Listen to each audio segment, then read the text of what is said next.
Objectif Euro 2008 avec Coca-Cola, Continental, Hyundai Kia Motors,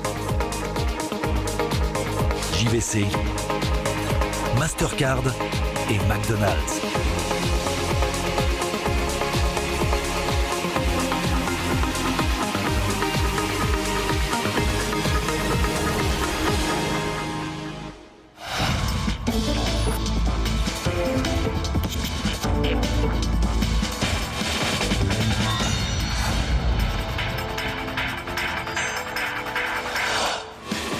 Mercredi 2 avril, Objectif Euro 2008 numéro 12, nos invités Caroline Abbé et Mélissa Speni, joueuses au FC Yverdon féminin.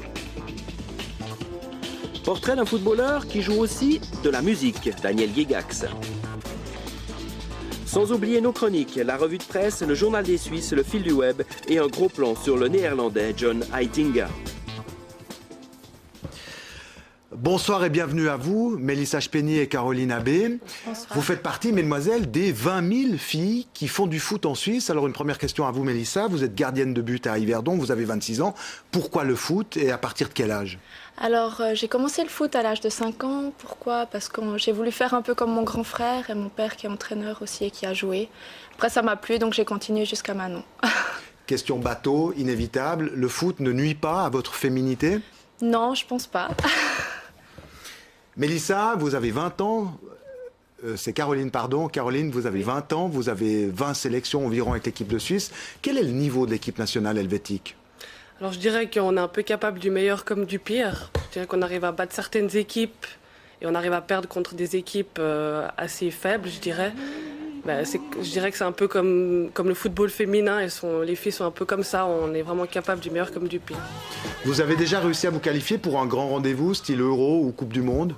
Oui, on a réussi à se qualifier avec les M20. On est allé en 2006 en Russie pour faire la Coupe du Monde avec les M20. Malheureusement, on n'a pas passé le premier tour, mais ça a vraiment été une bonne expérience. Et dans la hiérarchie mondiale, la Suisse, elle est où? Alors, on est actuellement 30e au classement mondial. Bon, c'est comme avec les garçons, il y a toujours des équipes qui dominent le football. C'est pareil chez les filles avec l'Allemagne ou la Suède ou des équipes comme ça.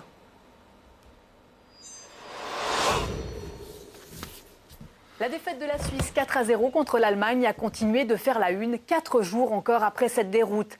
Les journaux dominicaux alémaniques dissèquent ce qu'ils appellent la crise de la Nati dans tous les sons.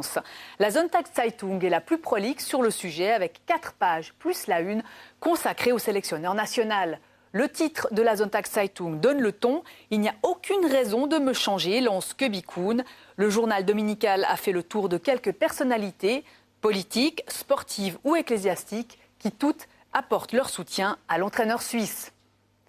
Et ce n'est pas fini. Dans le cahier sport, Kuhn se justifie sur 2 pages. Ça ne l'intéresse ni d'être considéré comme un héros, ni de se faire traiter de saucisse. On apprend encore qu'il ne voit pas pourquoi les joueurs ne continueraient pas de le respecter. C'est le cas de son capitaine Alex Frey, dont le Sonntagsblick, l'attaquant de Dortmund, défend son entraîneur. Le 7 juin, quand l'Europe entière nous regardera, nous serons prêts à 100%, affirme Frey. On devrait y croire puisque le journal zurichois rappelle aussi que la carrière de Köbi Kuhn à la tête de l'équipe de Suisse est parsemée de hauts et de bas. Il n'y a pas de raison que ça ne continue pas. Pas plus qu'il n'y a de raison pour que Ottmar Hitzfeld vienne plus vite que prévu. L'entraîneur du Bayern dégage en touche la possibilité de s'asseoir sur le banc aux côtés de Köbi Kuhn dans un grand entretien accordé à Sonntag et au Temps. Köbi Kuhn sera donc bel et bien seul à bord du navire suisse, qu'il surfe sur la vague du succès ou qu'il coule à pic, à moins que l'entraîneur ne décide de partir là où personne ne le connaît, comme le propose une pub relayée par 20 minutes. Köbi Kuhn n'a pas perdu la foi en son équipe, mais le sens de l'humour, oui, son avocat est déjà sur l'affaire. Je suis grandi à Gebensdorf, c'est encore à côté de Baden, 5-6 minutes. Et j'ai commencé à jouer de foot à Baden avec 6 ans, parce que mon père et mon grand-père, ils ont déjà joué à Baden. Daniel Gigax, 26 ans, milieu offensif de l'équipe nationale.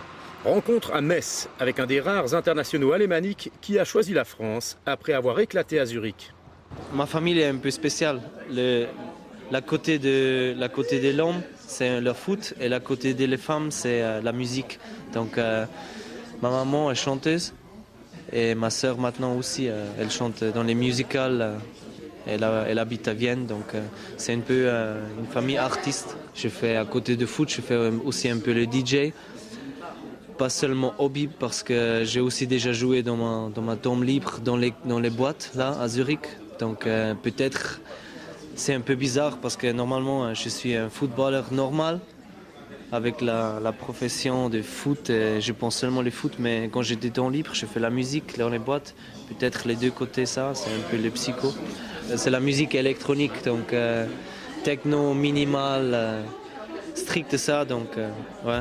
Et ça, c'est aussi un peu peut-être le surnom de moi, psycho, parce que les gens normalement de l'équipe suisse n'entendent pas cette musique-là.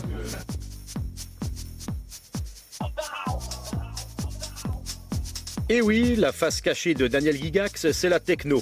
DJ à ses heures nocturnes, nous n'en verrons pas plus. Une des raisons sans doute qu'il a fait choisir la relative tranquillité de la province française plutôt que Zurich ou Berlin. Alors pourquoi Lille, puis Metz? J'étais en contact avec Lille, et Lille s'est qualifié pour le Champions League.